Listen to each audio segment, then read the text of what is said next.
Good morning बच्चों। आज हम एक्सरसाइज 3.2 का बेसिक करने जा रहे हैं। ठीक है, देखो इसमें क्या है कि हमने पिछली लेक्चर में क्या सीखा था कि हम जो टू पेयर्स ऑफ लाइंस लिखते हैं उनको किस तरीके से लिखते हैं। a1x plus b1y plus c1 equal to 0 और दूसरी इक्वेशन कैसे लिखते हैं a2x plus b2y plus c2 equal to 0। ठीक है, तो ये जो दो पेयर्स ऑफ इक्वेशंस आती हैं अपनी, है ना, दो पेयर्स ऑफ इक्वेशंस बनाते हैं। इन दो पेयर्स ऑफ इक्वेशंस की क्या चीजें हमें चेक करने को कहता है।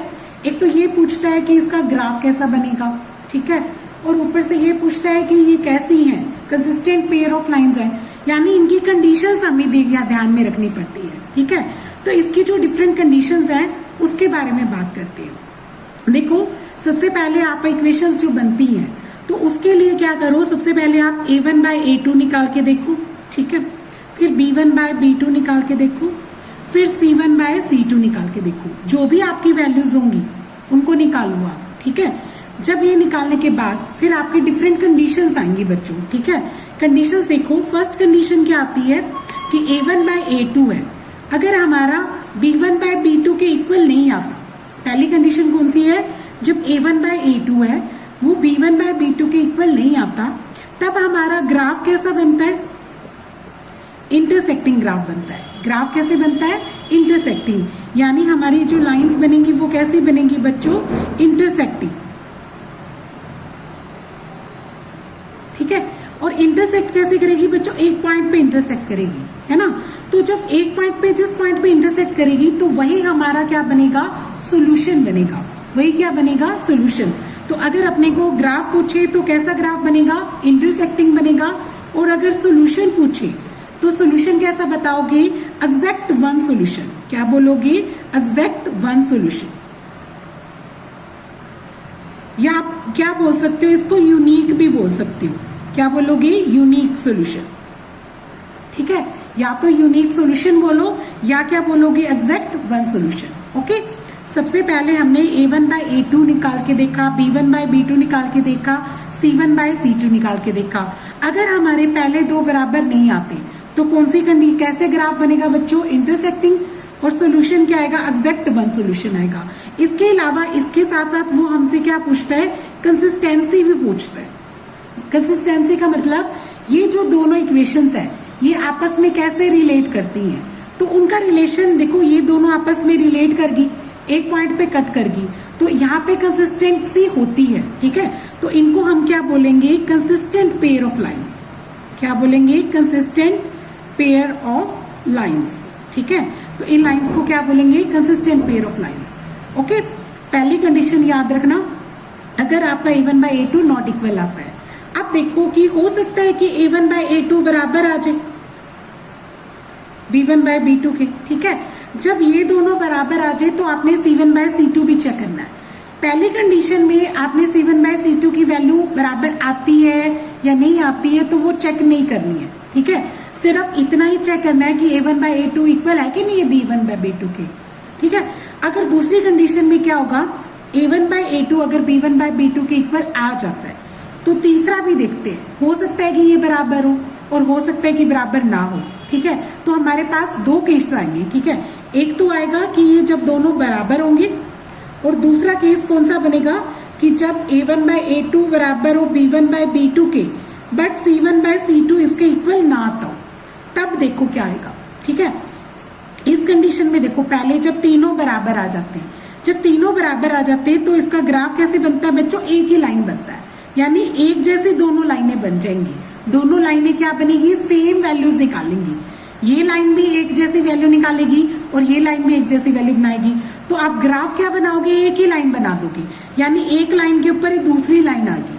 तो इसको क्या बोलते हैं, कोइंसिडेंट लाइंस। क्या बोलते हैं इनको, कोइंसिडेंट लाइंस। ठीक है, इनको क्या बोलते हैं, इंटरसेक्टिंग लाइंस, और इस केस में क्या बनेगा, कोइंसिडेंट लाइंस, यानी एक लाइन के ऊपर क्या आ जाए, दूसरी लाइन आ जाए। ठीक है, तो ऐसे में अपने सॉल्यूशंस कितने बनेंगे बच्चों, infinite many solution. Infinite many solution, इसमें हमारे पास कहेंगे बहुत सारे हल आएंगे। क्यों, क्योंकि अपनी लाइन ही एक है और एक लाइन के क्या होते हैं, अनगिनत हल होते हैं।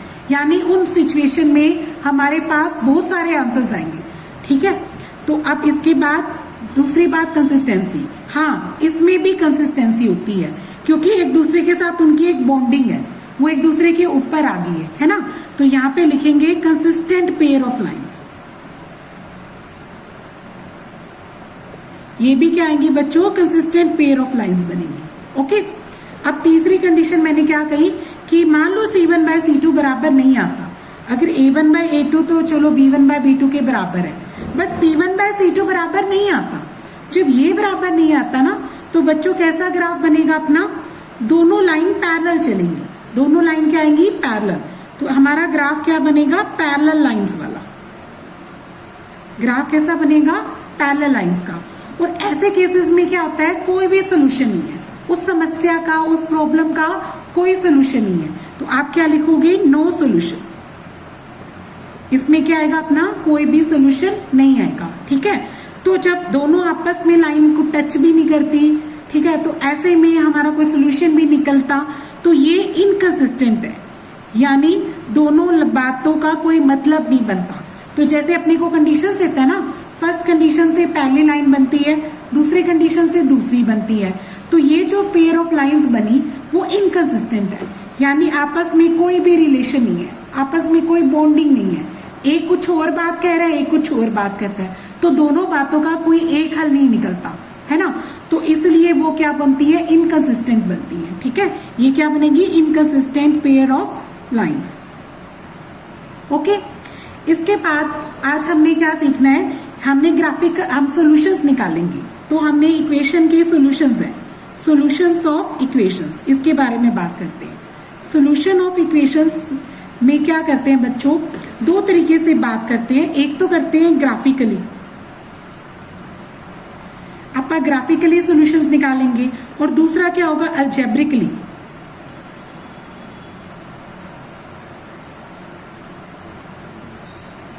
अलजेब्रिकली सॉल्यूशंस निकालेंगे, ठीक है। ग्राफिकली में क्या होगा, आप ग्राफ बना के दिखेंगे।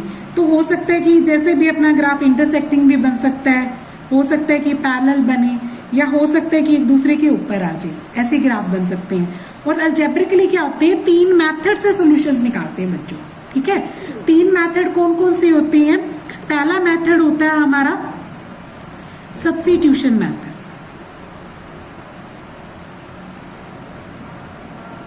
ठीक है। दूसरा मेथड क्या होता है, एलिमिनेशन मेथड, और तीसरा मेथड क्या होता है, क्रॉस मल्टीप्लिकेशन मेथड।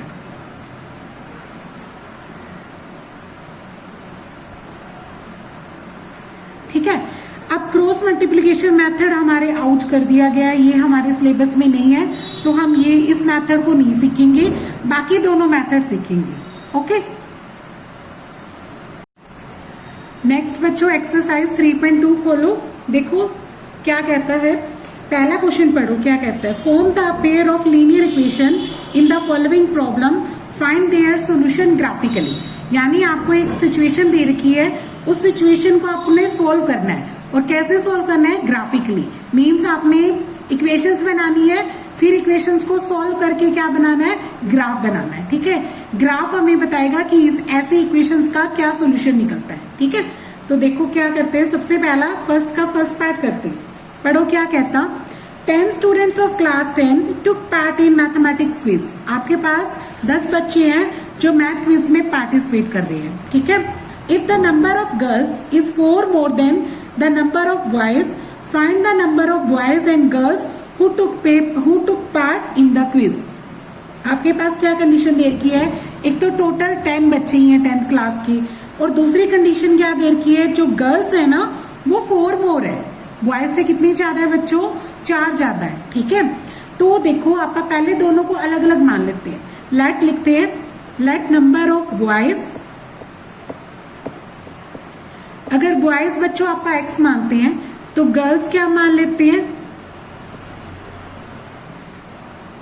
y मान लेते हैं, ठीक है। फिर अकॉर्डिंग टू क्वेश्चन देखो, पहले लिख देंगे टोटल स्टूडेंट्स। सबसे पहले क्या अपने पास टोटल स्टूडेंट्स, टोटल स्टूडेंट्स कौन है, टोटल 10 बच्चे हैं, यानी x और y का टोटल कितना है 10। तो एक इक्वेशन तो ये बन गई, और दूसरी इक्वेशन देखो कैसे निकालेंगे, अकॉर्डिंग टू क्वेश्चन हमें क्या कहता, जो गर्ल्स है, गर्ल्स कितनी है बच्चों, वाई है वो बॉयज से कितनी ज्यादा है, 4 मोर है।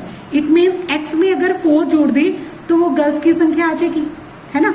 तो y इज इक्वल टू क्या बन गया, x प्लस 4। एक ये इक्वेशन बन गई, यानी आप ये इसको इधर लेके आते हैं, y minus x is equal to क्या बन गया, 4। ये क्या बन गई अपनी सेकेंड इक्वेशन, और ये क्या बन गई फर्स्ट इक्वेशन। ठीक है, ग्राफिकली सोल्यूशन निकालना है, अलजेब्रिकली तो हमने यहाँ पे वैल्यू बना दी।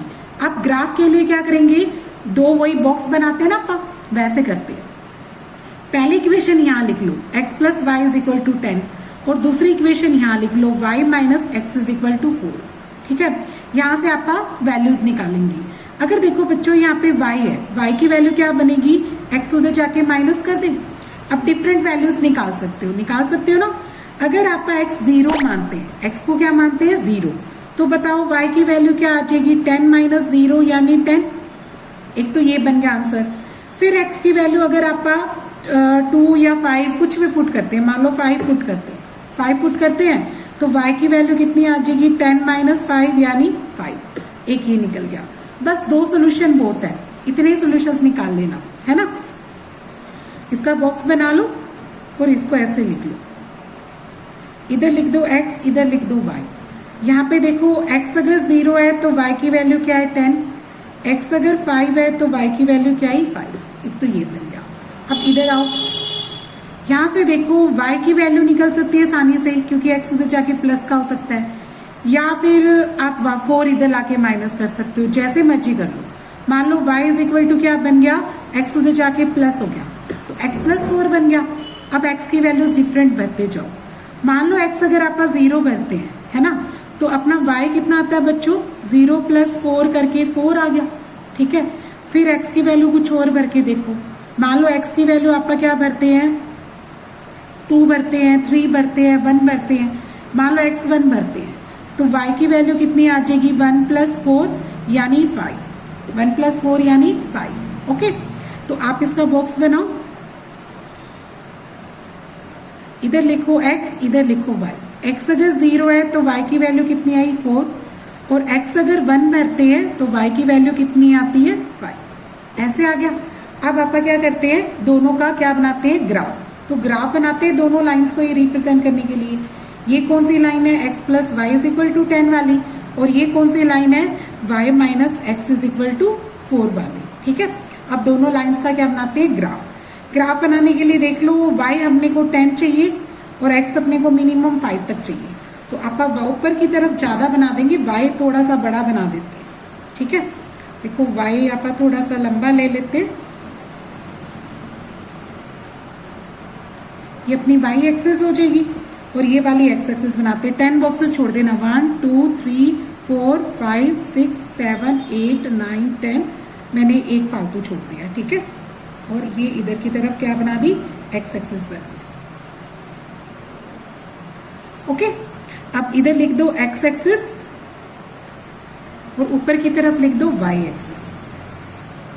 अब वैल्यूज लिखनी स्टार्ट करो। ये ओरिजिन होता है 0, ये 1, ये 2, ये 3, ये 4, ये 5 6 7 सफिशिएंट है।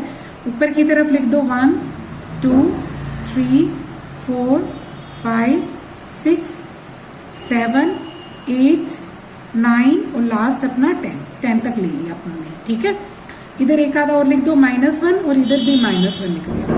ओके, अब पॉइंट्स दिखाना शुरू करो बच्चों।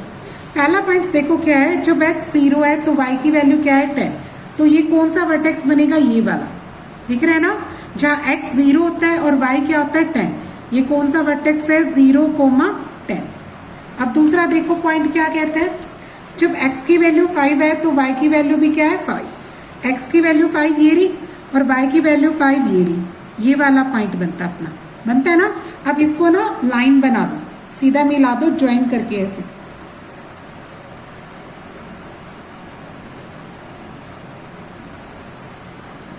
ये लाइन खींच दी अपनों ने, और इस यहाँ पे भी ये पॉइंट लिख दो, ये क्या है 5,5, और इस लाइन की वैल्यू नाम क्या है बच्चों, x plus y is equal to 10। एक ये बन गई। अब दूसरी वैल्यू निकालो बेटे, x अगर 0 है तो y क्या है 4।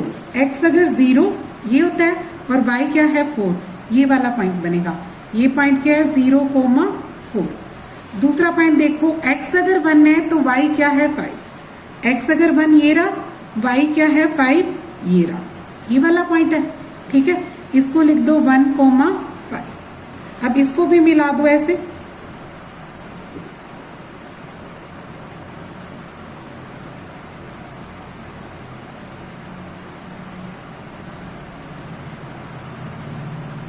मिला दिया मैंने। यहाँ पे लिख लो इस लाइन की वैल्यू, ये क्या है y minus x is equal to 4। ध्यान से देखो बच्चों, ये इंटरसेक्ट कर रही है, किस पॉइंट पे इंटरसेक्ट कर रही है? देखो x अगर 3 है और y क्या है 7, यानी इस पॉइंट का नाम दे दो। मान लो मैंने इसका नाम क्या दे दिया p, और इसके कोऑर्डिनेट कितने आगे बच्चों 3,7, क्योंकि देखो x अगर 3 है, यहाँ पे देखो 1 2 3, ये 3 के सीधा चल रहा है और इधर से क्या आ रहा है 7, यानी ये वर्टेक्स क्या बच गया 3,7। 3,7 हो गया ना। तो इसका मतलब दोनों लाइन इंटरसेक्ट किस पे करती है p पे, और ये जो 3,7 है वो हमारा क्या बनेगा सॉल्यूशन बनेगा। ठीक है, तो लास्ट में आपने जैसे ग्राफ बना दिया, पेस्ट कर देना इसको नोटबुक पे। उसके बाद आपने क्या लिखना है सॉल्यूशन लिखना है। आप नीचे लिखोगे these two lines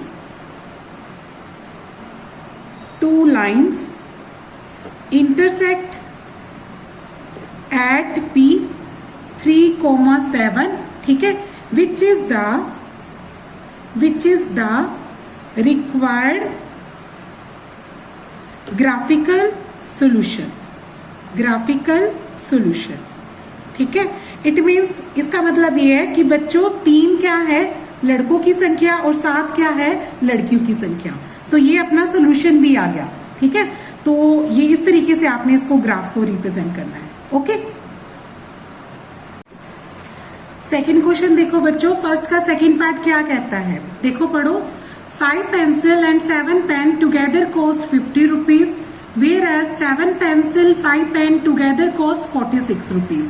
cost of 1 pencil and that 1 pen, हमें 1 पेन और 1 पेंसिल की क्या निकालनी है कोस्ट निकालनी है। ठीक है, तो पहले आप यही दोनों अज्यूम कर लेते हैं। लिखेंगे क्या, स्टार्टिंग कैसे करेंगे, let cost of 1 pencil is equal to x rupees, फिर cost of 1 pen is equal to y rupees. पहले दोनों की अलग अलग कोस्ट मान ली। अब देखो कंडीशन क्या कहता है, according to question in first case में क्या कहता है बच्चों पढ़ो। देखो क्या कहता है, 5 पेंसिल, एक पेंसिल अगर x रुपीज की है तो 5 पेंसिल कितने की आई होगी 5x की। एक पेन अगर y रुपीज का है और 7 पेन कितने के आए होंगे 7y के। और टुगेदर यानी दोनों के कोस्ट मिला के टुगेदर कितना देके आता है वो इसको 50 रुपीज। ठीक है, यानी फर्स्ट इक्वेशन क्या बन गई अपनी ये। अब सेकेंड इक्वेशन सोचो क्या कहता है।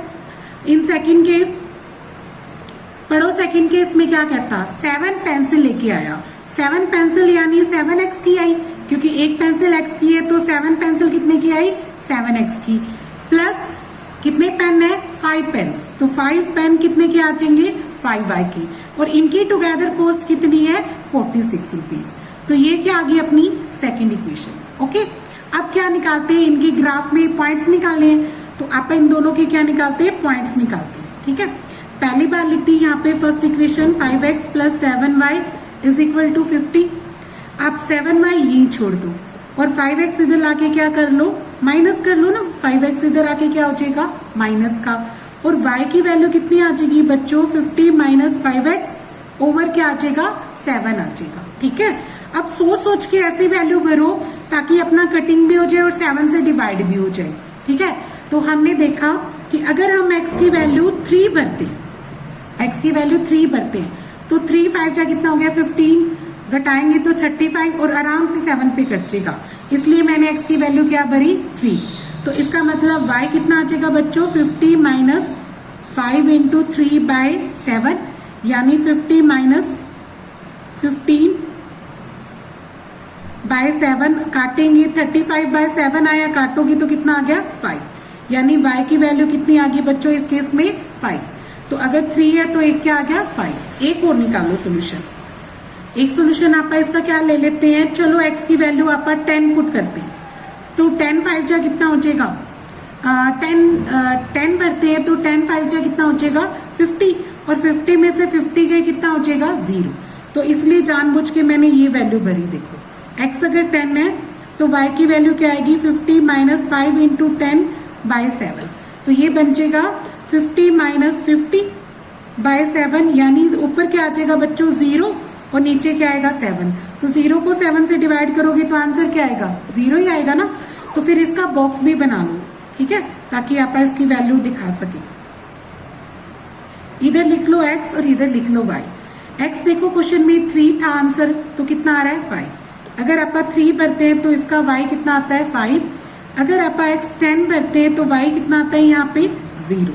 तो इसके दो सोल्यूशन ये निकाल लो, ठीक है, 2 बहुत है, काफी है इसके। अब इसी तरीके से आप दूसरी इक्वेशन लिख रहे हैं यहाँ पे, वो लिखो। दूसरी इक्वेशन है 7x plus 5y is equal to 46। अब इधर से देखो 5y आप यही रखते हैं, ठीक है, तो ये आ जाएगा 46 माइनस 7x।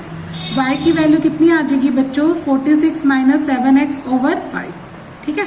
अब आप ऐसी वैल्यू भरते हैं जिससे अपनी कटिंग हो सके 5 से।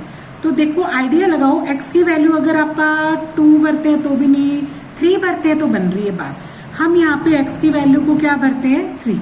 तो देखो y की वैल्यू कितनी आई 46 माइनस 7 3 जा, तो 7 3 जा कितना आ गया 21। जब आप घटाओगे तो कितना आ जाएगा 25, और वो आपका 5 पे कट रहा है, यानी कितना कट जाएगा 5। तो y की वैल्यू इस केस में कितनी आ जाएगी बच्चों, जब x 3 है तो y कितना आ रहा है 5। एक तो ये आ गया। फिर दर भरो x अगर आप 8 भरते हैं तो देखो क्या आता है, क्योंकि अगर आप और अक्षर भरते हैं ना तो माइनस में या नेगेटिव या क्या आ रहा है पॉइंट्स में आ रहा है अपना आंसर, तो पॉइंट्स में निकालना मुश्किल हो जाएगा। तो आपने ऐसी वैल्यू भरनी है जिसे आप इजीली निकाल सको। तो अगर मैं 8 भरती हूँ तो बच्चों 56 आता है, वो भी माइनस का, फिर माइनस का 10 आएगा और आराम से घट जाएगा, इसलिए मैंने ये वैल्यू सोची है। तो अब 8 भरते हैं तो देखो y की वैल्यू कितनी आती है 46 7 इंटू 8 अपॉन में 5, तो ये आ गया 46 माइनस 56 ओवर 5। घटाओगे तो कितना आएगा माइनस का 10, और नीचे क्या आएगा 5, काटोगे तो कितना आ गया 2, यानी यहाँ से y की वैल्यू कितनी आ गई -2। तो आप इसका भी बॉक्स बना लो और भर दो। बॉक्स बनाते हैं अब आपका इसका, इधर लिखते हैं x और इधर लिखते हैं y। x अगर अपना 3 है तो y की वैल्यू कितनी आ रही है बच्चों 5। x अगर अपना 8 है तो y की वैल्यू कितनी आ रही है -2। इस तरीके से आपने बना लिया। अब आप क्या बनाएंगे ग्राफ बनाते हैं। देखो अपना x कितना है 10 है मिनिमम, और y कितना लेना है 5। तो आपने इसी हिसाब से वैल्यू लेनी है। x की वैल्यू तो 10 तक ले लो। तो देखो आपका बनाते हैं और ऊपर कम छोड़ देंगे, इधर ज़्यादा छोड़ देते हैं। यहाँ पर आप ज़्यादा ले लेते हैं, मिनिमम आप इतना ले लेते हैं।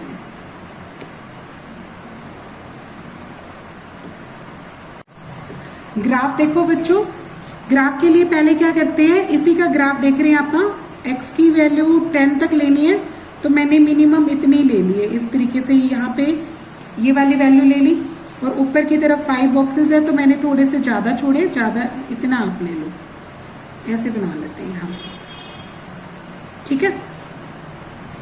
इधर लिख दो x, ये वाली बनेगी अपनी x एक्सिस, ऊपर वाली बनेगी y डैश। ये ओरिजिन है 0, यहाँ पे पॉइंट्स लिख दो 1 2 3 4 5 6 7 8, ये 9 और ये 10। ऐसे ऊपर की तरफ लिख दो 1 2 3 4 एंड 5। इधर की तरफ लिख दो -1 -2, नीचे भी लिख दो 1-2 पॉइंट्स लिख दिए।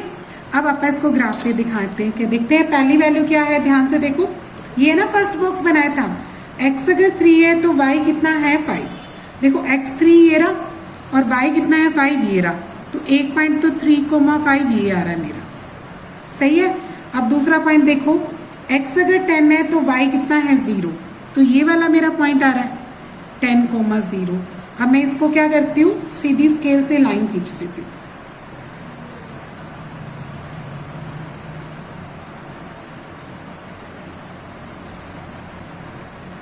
खींच दी, और इस लाइन की वैल्यू क्या थी, नाम क्या था इसका याद करो, 5x plus 7y is equal to 50, वो रिप्रेजेंट कर देना ताकि पजल ना हो।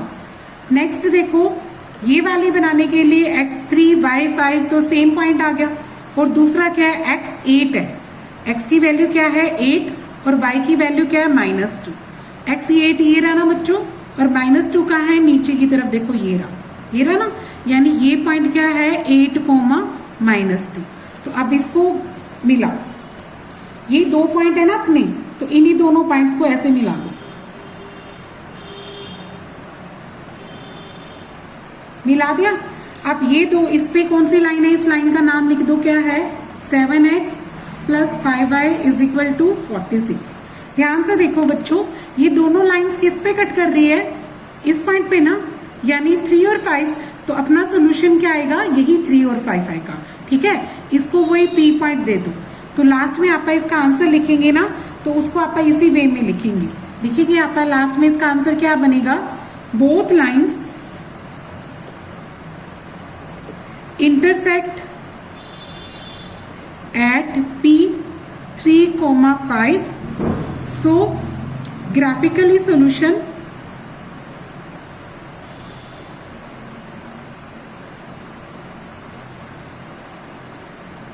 is 3,5। ये हमारा क्या है, ग्राफिकली सोल्यूशन है। ठीक है, इट मीन्स ये है कि बच्चों एक पेंसिल वो 3 रुपए की लेके आएगा और 1 पेन कितने का लेके आएगा, 5 रुपीज का। तो ये दोनों जो इक्वेशंस है, ये दोनों कंडीशन उसको क्या करेगी, सेटिस्फाई करेगी। ओके, नेक्स्ट क्वेश्चन पढ़ो बच्चों। On comparing the ratio of A1 by A2, B1 by B2 and C1 by C2, find out whether the lines representing the pair of linear equation intersect at point are parallel or coincident। ठीक है, आपको मैंने तीनों condition करा दी ना, तो आपको ऐसे ही कंपेयर करके देखना है कि ये कैसी बनती है, ये एक पॉइंट पे इंटरसेक्ट करती है, ये पैरेलल बनती है या कोइंसिडेंट लाइंस बनती है। ठीक है, तो उसके लिए देखो आप कैसे करोगे इसको। पहले इक्वेशंस लिखो फर्स्ट पार्ट की, 5x माइनस का 4y plus 8 equal to 0। Second equation है 7x plus 6y minus 9 equal to 0। ठीक है, इसको क्या करो, कंपेयर करो किसके साथ, जनरल इक्वेशंस के साथ। जनरल इक्वेशन ऐसे लिखते हैं ना, a1x plus b1y plus c1 equal to 0, a2x plus b2y plus c2 equal to 0। ठीक है, इसको मान लो ये फर्स्ट पार्ट है और ये क्या मान लो सेकंड पार्ट। फिर लिखना ऑन कंपेयरिंग 1 and 2, 1 और 2 को कंपेयर करते हैं। तो देखो ध्यान से, a1 की वैल्यू क्या है 5, चेक करो a1 5 है, और a2 की वैल्यू कितनी है यहाँ पे 7, ऐसे कोमा लगाना। b1 की वैल्यू क्या है यहाँ पे -4, और b2 की वैल्यू कितनी है 6। ऐसे c1 की वैल्यू कितनी है 8 और c2 की वैल्यू कितनी है -9। ओके, आप कंपेयर करना स्टार्ट करो, a1 by a2 निकालो, a1 by a2 निकालो, रेशोज निकालो, 5/7, b1 by b2 का रेशो निकालो, माइनस का 4/6, आप कट कर सकते हो इसको, 2/3 बना सकते हो। फिर c1 by c2 निकालो, 8/-9। चेक करो ध्यान से, देखो क्या ये दोनों बराबर है, नहीं ना। आप देखो कि लिखोगे 5/7 नॉट इक्वल है किसके बच्चों, 2/3 के माइनस के। फिर इसको मत लिखना, इसकी जरूरत नहीं है। फर्स्ट कंडीशन सेटिस्फाई हो रही है ना। कौन सी कंडीशन बन रही है, ये फर्स्ट वाली, जिसमें इसका मतलब ये हो रहा है कि a1 by a2 है वो नॉट इक्वल आ रहा है बच्चों b1 by b2 के। तो हमारा कैसा ग्राफ बनता है, इंटरसेक्टिंग ग्राफ। ठीक है, तो आप क्या लिखेंगे, intersect at 1 point, intersect at 1 point. ठीक है, या गिवन लाइंस ऐसे लिख सकते हो, given lines intersect at 1 point. जो गिवन लाइंस बनेगी ना अपनी, वो इंटरसेक्ट करेगी किस पे, 1 पॉइंट पे। ठीक है, इस तरीके से आप निकालोगे। इसी तरीके से आप इसका सेकंड पार्ट करो, देखो क्या कहता है, 9x plus 3y plus 12 equal to 0। Second है 18x plus 6y plus 24 equal to 0। इसको वही फर्स्ट मानो और वही जनरल इक्वेशन लिखो बच्चों, a1x plus b1y plus c1 equal to 0, a2x plus b2y plus c2 equal to 0। इसको सेकंड मानो। फिर लिखो ऑन कंपेयरिंग 1 and 2, कंपेयर करके लिखो बच्चों। A1 क्या आएगा 9, A2 क्या आएगा 18, B1 क्या आएगा 3, B2 क्या आएगा 6, C1 क्या आएगा 12, C2 क्या आएगा 24। अब दोनों को डिवाइड करना स्टार्ट करो रेशो निकालने के लिए। A1 by A2 निकाल लो, 9 by 18 काटोगे तो कितना आ जाएगा 1 by 2। ठीक है, ये आ गया 1 by 2, कोमा लगाओ। B1 by B2 निकालो, 3 by 6 काटोगे तो ये भी क्या आ गया 1 by 2, कोमा लगाओ। फिर C1 by C2 निकालो, वो आ गया 12 by 24, काटोगे तो ये भी क्या आ गया 1 by 2, ये भी 1 by 2। इट मीन्स ध्यान देखो तीनों बराबर है, 1 by 2 1 by 2 1 by 2। It means ये हो गया कि A1 by A2 है वो इक्वल आ गया B1 by B2 के, और इक्वल आ गया C1 by C2 के। तो कौन से वाली कंडीशन है, जब तीनों बराबर हो तो वो क्या बनती है, these pair of lines are, so these pair of lines are coincident lines. ये कैसी बनेगी बच्चों, कोइंसिडेंट लाइन्स बनेगी। ठीक है, यानी एक दूसरे के ऊपर आ जाएंगी। इसी तरीके से आपने इसका थर्ड पार्ट करना है। ओके, नेक्स्ट क्वेश्चन देखो बच्चों, थर्ड का जो फर्स्ट पार्ट है, थर्ड में क्या कहता है पढ़ो। On comparing the ratio A1 by A2, B1 by B2, C1 by C2, find out whether the following pair of linear equations are consistent or inconsistent। ठीक है, आपको कंसिस्टेंसी और इनकंसिस्टेंसी चेक करनी है। आपको याद है ना तीनों कंडीशंस में दो कंडीशंस ऐसी होती है जिसमें कंसिस्टेंसी होती है, और एक कंडीशन होती है जिसमें कंसिस्टेंसी नहीं होती है ना। तो उसी को ध्यान में रख के बच्चों ये वाला क्वेश्चन करना है। तो देखो फर्स्ट पार्ट क्या कहता है, 3x + 2y = 5 है, और दूसरी इक्वेशन है 2x - 3y = 7। इसको ऐसे मत लिखना, ये 5 इधर लेके आओ ताकि जनरल इक्वेशन की तरह दिखे। ये माइनस का 5 हो जाएगा बराबर में 0, और इसको इम्प्लाई करो बच्चों 2x - 3y, और 7 इधर आके माइनस का बराबर में 0। ये क्या बनेगी, अपनी फर्स्ट इक्वेशन बन जाएगी। फर्स्ट मानते हैं ना अपन इसको। फिर वही जनरल इक्वेशन लिखो, A1x + B1y + C1 = 0, A2x + B2y + C2 = 0। इस जनरल इक्वेशन के साथ क्या करो, कंपेयर करो। ठीक है, लिखेंगे आप on comparing 1 and 2। On comparing 1 and 2, A1 की वैल्यू क्या है बच्चों यहाँ पे 3, A2 की वैल्यू क्या है 2, B1 की वैल्यू क्या है 2, B2 की वैल्यू क्या है -3, C1 की वैल्यू क्या है, अपोन नहीं लिखना, C1 की वैल्यू -5, और C2 की वैल्यू क्या है -7। अब अपोन निकाल के रेशो निकालो। A1 by A2 निकालो बच्चों 3 by 2, B1 by B2 करके देखा वो आया 2 by -3, और C1 by C2 निकाल के देखा वो आया माइनस से माइनस काट दो 5 by 7 आ गया। ये कितना आ गया बच्चों 5 by 7। तो अब देखो ये दोनों ही बराबर नहीं आ रहे, अपने नहीं आ रहे ना। देखो 3 by 2 है, वो नॉट इक्वल है किसके 2 by -3 के। इट मीन्स ये हो गया कि A1 by A2 है, वो नॉट इक्वल है किसके B1 by B2 के। तो कौन सी कंडीशन है, यूनिक वाली ना। तो यस लिखेंगे, yes it is, these are consistent pair of line, these are consistent pair of lines। ये consistent बनती है बच्चों, बनती है ना, इस कंडीशन में होता है, यूनिक वाले में होता है ना। तो इस तरीके से आपने इसका फर्स्ट पार्ट करना है। अब इसी तरीके से आप इसका सेकंड पार्ट करोगे। देखो 2x - 3y = 8, 4x - 6y = 9। अब इसमें ना वही 8 9 इधर लेके आओ, इक्वेशन जनरल की फॉर्म में लेके आओ। ये -8 बराबर में 0, और ये लेके आओगे आप -9 बराबर में 0। इसको वही 1 मानो। आप जनरल इक्वेशन लिखो, A1x + B1y + C1 = 0, A2x + B2y + C2 = 0। इसको क्या मान लो 2। ठीक है, फिर लिखो ऑन कंपेयरिंग 1 and 2। 1 और 2 को कंपेयर करो बच्चों। A1 की वैल्यू क्या है, देखो यहाँ पे 2, A2 की वैल्यू क्या है 4, B1 की वैल्यू है -3, B2 की वैल्यू है -6, C1 की वैल्यू है -8, और C2 की वैल्यू है -9। अब अपॉन में रेशो निकालो, a1/a2 कितना आ जाएगा 2/4, काटोगे तो 1/2, कोमा लगा लो, b1/b2 निकालो, माइनस का 3/-6, ये भी काट दिया आपने, ये भी क्या आ गया 1/2, और c1/c2 निकालो, -8/-9, माइनस से माइनस कट गया, 8/9 आया। देखो 1/2 तो इक्वल है 1/2 के, बट ये इक्वल नहीं है, कौन सा 8/9। इसका मतलब क्या हुआ बच्चों, a1/a2 कंडीशन कौन सी आ गई, b1/b2 के इक्वल है, बट नॉट इक्वल है c1/c2 के।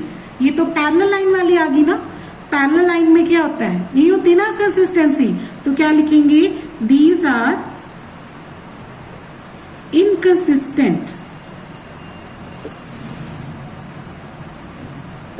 पेयर ऑफ लाइंस, ठीक है। इस तरीके से आपने इसके सारे पार्ट्स करने हैं, ओके।